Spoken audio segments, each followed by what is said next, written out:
This is Springfield Ronin EMP, the world's smallest 1911. We are out at the beautiful Banner shooting range today, and as you can tell, we have just about ideal weather conditions for the range. It's about 40 degrees Fahrenheit. Wind is blowing 20 to 30 miles per hour, gusting over 40 miles per hour. It's raining. Just about perfect weather. Today, we are going to be shooting the Ronin EMP. I should say the Springfield Ronin EMP, or Enhanced Micro Pistol. This is the 3-inch barreled version of the firearm. It's a 1911 pistol, and according to Springfield, is the smallest true 1911 pistol on the market today. This one has the 3-inch barrel and is chambered in 9mm Luger. Let's see if we can put some hits on our right-hand target today. We will charge the pistol with a slide hammer down, and just so we can gauge how rigorous it is to charge the pistol in this configuration. Here we go. Pretty easy. Not Smith & Wesson easy, pistol easy, but certainly not bad. Here we go. Right-hand target. 9 shots in these magazines, which are single stack magazines. Here we go.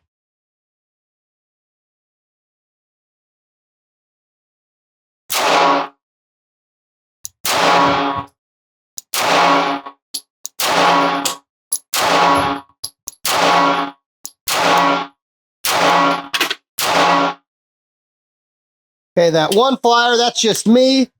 Our other 8, a pretty decent group out there. A couple touching the bullseye, a couple just below the bullseye in the, we'll call that the 10 ring, since the 9 ring is the one outside of it. Let's do the second magazine here. My watch is buzzing at me about how loud the range is. Better get used to it, iWatch. It's going to be that kind of day.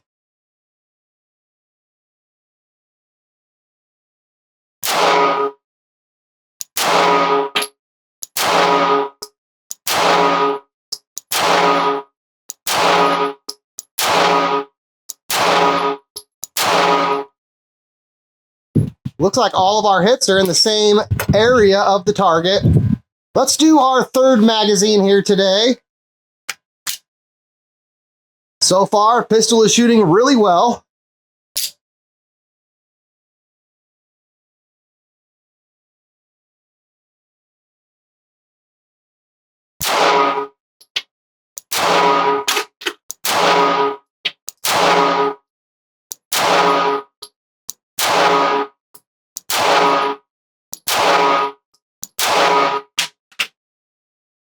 Looks like we put a nice little hole, ICU hole, out in our target there.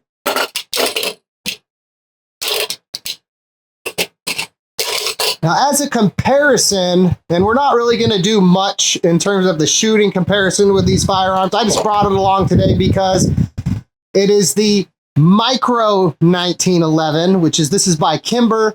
This is the Nightfall edition, which came with a Hogue grip on it and some tritium fiber optic front and rear sights on it. When this first came out, it was the only edition available in this configuration, though I believe Kimber now has multiple in this configuration. We'll do 3 magazines at our left-hand target here using the Nightfall. Same as before, I'll do the first magazine. I will charge the firearm with the slide closed, hammer down. Here we go. Not quite as easy to grab the pistol, maybe slightly more challenging, but not much. There's really not much of a difference in terms of charging the firearm. Let's see how it puts holes in paper at our left-hand target. Here we go.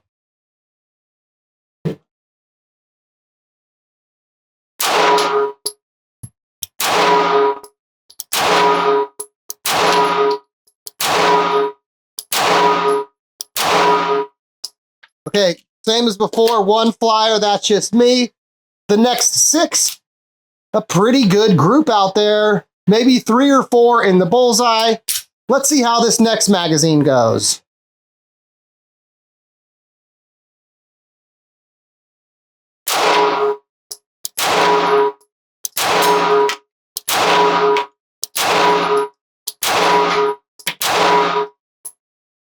Okay, I was not nearly as precise as my previous magazine, but at least all of our hits are on the target.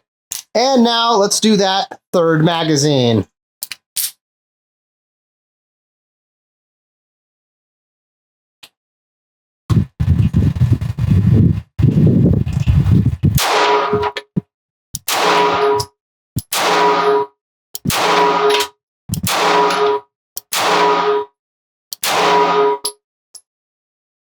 Okay, our group has widened up a little bit, but still not too bad. The Springfield Ronin EMP is a micro-compact, single-stack, magazine-fed 1911 style pistol chambered in 9mm Luger. It is 6.6 inches long, 4.8 inches high, 1.3 inches wide, and weighs in at 24 ounces unloaded. The firearm has the locked breech tilting barrel action and is external hammer fired. Being a true 1911, it has a single action only trigger, a thumb safety on the left side of the frame, and a grip safety. The version of the EMP that we're shooting today has the 3-inch steel bull barrel, and for sights, it has the fiber optic front sight with a 2 white dot anti-glare tack and rack rear sight. The EMP, or Enhanced Micro Pistol, is touted by Springfield as being the smallest 1911 in the world. It is designed around the 9mm cartridge, and as a result, has 11 proprietary parts. The lower grip frame of the firearm is aluminum, which is cerakoted with a silver finish. The barrel that the firearm uses is a 3-inch forged stainless steel bull barrel. Springfield reports it is a match-grade barrel with a fully supported ramp. There are 4-inch barreled versions of the EMP available. When it comes to sights, it feels like Springfield consulted with me on the sights because this setup would be my preferred style of sights on just about every pistol I fire. With a fiber optic front sight that's very easy to see and an anti-glare rear sight, this is, as I said, my favorite style of sights to have on a pistol, and many of my firearms have a setup very, very similar to what comes stock on the EMP. With the 1911 single action only trigger, off my gauge the trigger on our EMP is around 3 pounds 6 ounces, and being a true 1911, in addition to that thumb safety on the left side of the frame, it has the 1911 grip safety. One nice aspect of the EMP is it is very easy to field strip, requiring no tools. Line up the notch in the slide in the frame, remove the slide stop, and you can easily field strip the firearm for cleaning and maintenance. The first few magazines we fired through this Ronin EMP today were Remington 115 grain full metal jacket UMC target ammunition, we'll say. Let's now do 2 magazines of Hornady American Gunner 115 grain XTP hollow point bullets. Here we go. We will do these 2 magazines, which is 2 9-round magazines at our right-hand target. And because the math works out to being 1 full box, the last 7 rounds, which is the full magazine for our Kimber, we'll do at the left-hand target. Here we go.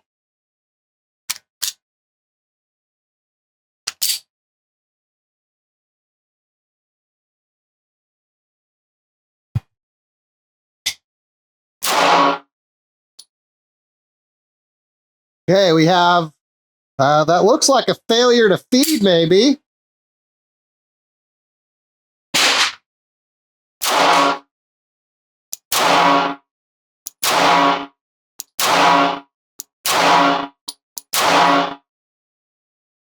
Another failure to feed.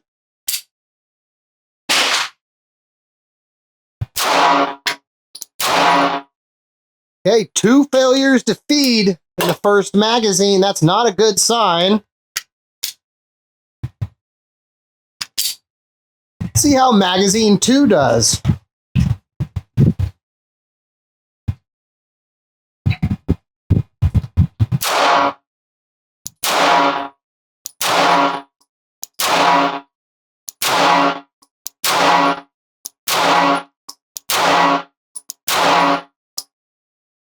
Okay, no failures in that magazine. Though 2 out of 18, not very good odds. Let's see how the Kimber does with its very small sample size of 7. Left-hand target.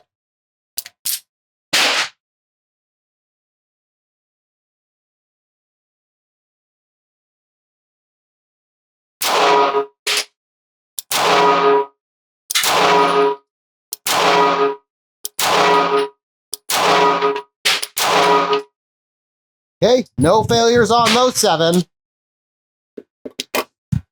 Did a Kimber just beat another firearm in reliability? Oh, the internet is in shambles. Some people might be wondering how Springfield gets away with calling the EMP the smallest 1911 when something like the Micro 9 exists. The Kimber Micro 9 is a 1911-ish pistol. Besides not having the grip safety like a true 1911, the single action only trigger on the Micro 9, while it looks like a 1911 trigger, it's a hinge trigger that sort of emulates a 1911 trigger and is not a true 1911 single action only trigger. To finish out the day with our EMP, we're going to do 3 magazines at that right-hand target using our 115 grain full metal jacket ammunition. Let's see how it goes. Here we go.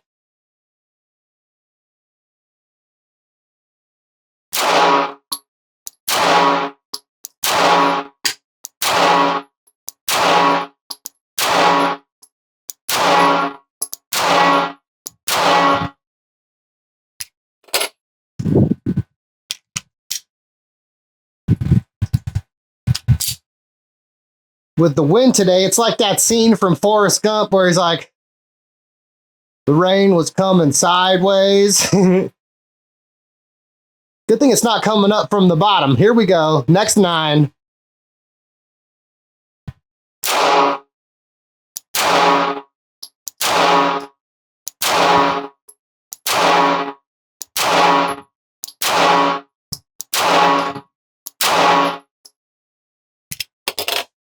And our final magazine.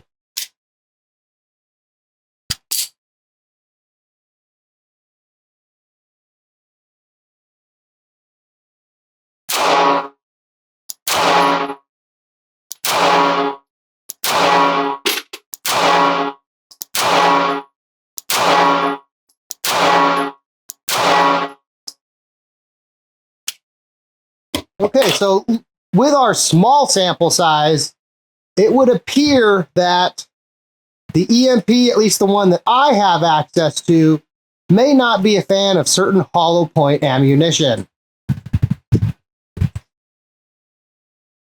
For those who gravitate towards a 1911 style pistol, some of those people are going to look at the Springfield Ronin EMP and think it just might be the perfect 1911 carry piece for their collection.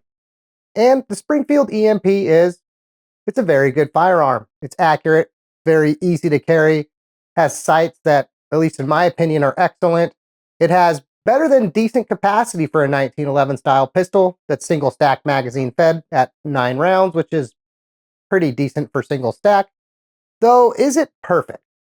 Well, as we saw today, at least with the EMP that we're shooting, it's not a fan of some hollow point ammunition. Now, I know a few others that have EMPs, and it's sort of a mixed bag there. Some people I talked to reported that theirs functions just fine with hollow points and everything else they put through it, while others say they tend to stick to full metal jacket ammunition because it doesn't like hollow points. I don't know that I have quite enough rounds through our EMP to say that it doesn't like hollow points, though the small sample size we had today isn't looking like it's in its favor. One other aspect of the EMP that some are not going to be a fan of is, even though it is designed around that 9mm cartridge, the result is it has at least 11 proprietary parts, meaning you can't just go buy replacement parts off the shelf from any store and expect them to work in your EMP. I want to say even the magazines are unique to the EMP, and you can't just use any 9mm magazine that's a 1911 style magazine, though I might not be 100% correct on that at this point. Though, Those 9mm magazines are easy enough to find from Springfield, even if they're not the easiest on the pocketbook. Speaking of price, one other downside of the EMP, for all its positives, is, at least in my opinion, price is not one of them.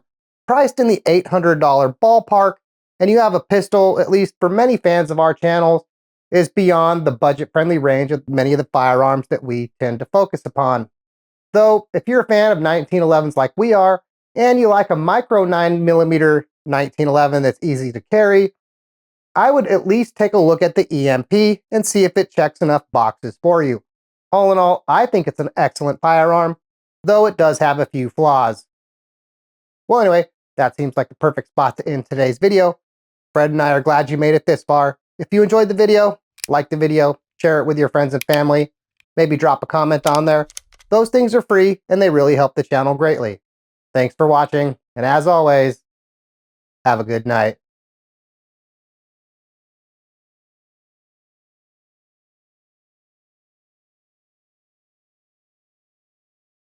If you haven't been to our website in a while, check out TheBaconNation.com.